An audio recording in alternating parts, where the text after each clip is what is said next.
Hey everybody, welcome back to Terraria Item Versus! In this video, we're going to be talking about Meowmere and the Star Wrath. This video was suggested by myself in 2019, who I made this video in 2019, so I wanted to remake it. I think that video was like 26 minutes, which I could do better than that now. So both are endgame melee weapons that shoot projectiles. Meowmere shoots these cats that move through the air and are affected by gravity. And the Star Wrath shoots these stars from the sky to smite anyone you may dislike. I remember a point of contention in 2019's video was the fact that Meowmere's projectile is consistent, while the Star Fury, there's actually like RNG dependent on like, you can see the spread. My cursor is over here and they are hitting sometimes and just completely missing the dummies even if I have it in the middle, which is going to affect the damage when I'm standing here and 3 of the dummies are getting affected by my sword as well. Sometimes this will lead to damage being lower or higher depending on complete RNG, complete randomness, depending on where the stars go. And both of them can sometimes hit through walls, but not all the time. Like, look at this.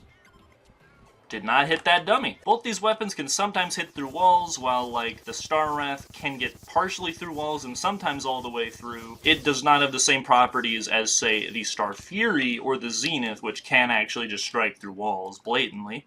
Still cannot hit this dummy no matter what. But you may notice whenever the cats will bounce or even disappear, there is a particle effect when they bounce. When they bounce the first time, it's small, while they bounce the 4th and 5th time, it's huge. And this is actually how you can hit things through walls.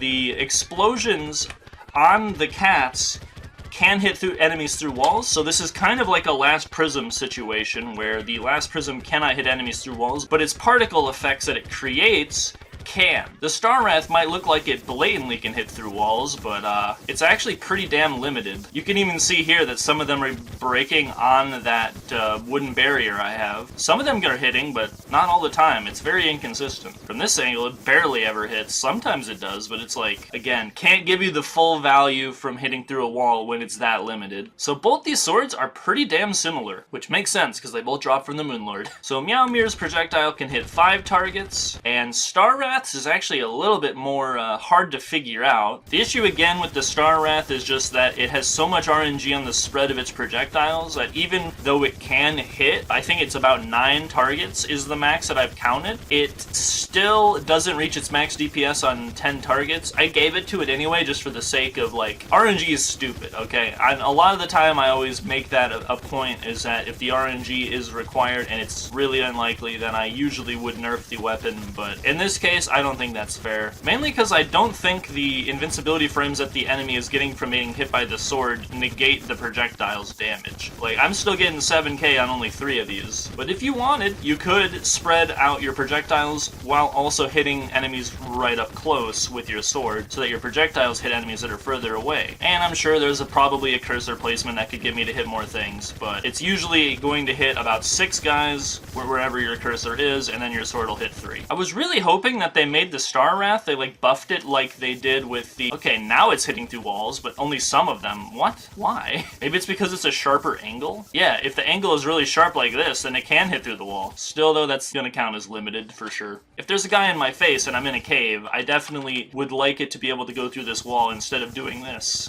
So that's how the swords work, and now I'd like to show you the stats.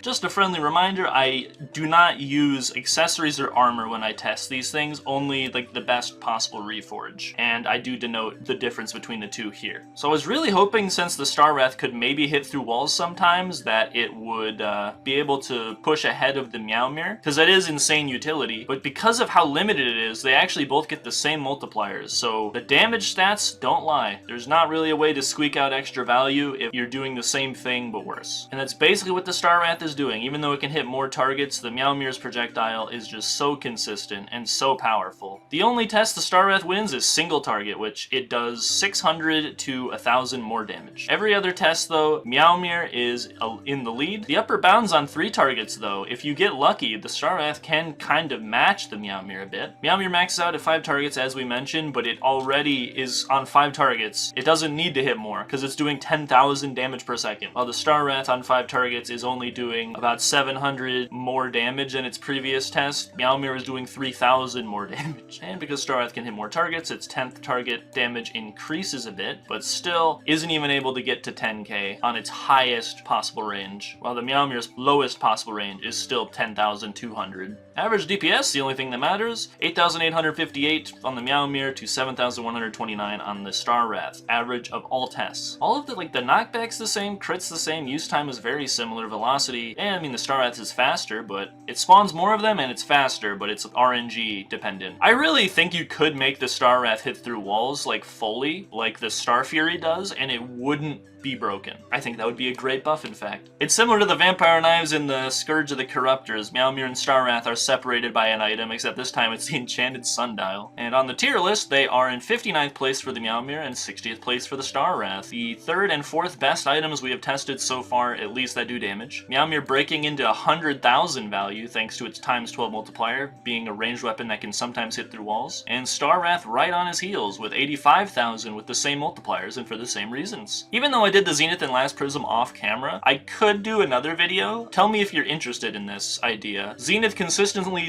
destroys everything on screen through a wall or not. Last Prism, you need mana and it doesn't go through walls. Even still, it's been extremely powerful. But I do think it's a little unfair that I did that off camera. Meowmere and the Starwrath though, they're not in the same league, but they are at least in the distance where they can see the top. And I heard that the Solar Eruption is overrated, so maybe when I test Solar Eruption versus the Daybreak, that will be a disappointing video, and the Daybreak will be way better, but I don't know. I can see why the Solar Eruption would be overrated for bosses, maybe, because it has the same problem the Starwrath has, and it's kind of RNG depending on where it decides to swing, but Daybreak is consistent. Let's see if my logic holds up when I do that video. I do have a bunch of viewer requested ones that I want to do as well. I'm sorry for not doing those first, not prioritizing those, but I hope you understand I really just wanted to get all of the videos that I did on a previous channel, updated. I have your comments screenshotted. I will do them eventually, I promise. On that note, recommend other verses you want to do. I think somebody recommended, yeah, Bab Jammin did, you should do SDMG versus Celebration MK2. Definitely will, but I hope you understand there are suggestions from 2 years ago that I still need to get through, and I think those people have waited long enough, whether they're still subscribed or here or not. I think I should still do those ones first, because they were posted first. As a wise man once said, you don't get jail out of free card, you gotta roll 3 times. I don't know, that doesn't even make any sense. I hope you had a great time watching these endgame swords compete against each other. Yeah, I need to do Zenith versus Last Prism and actually record it. You could tell I was depressed and didn't feel like making videos at the time, since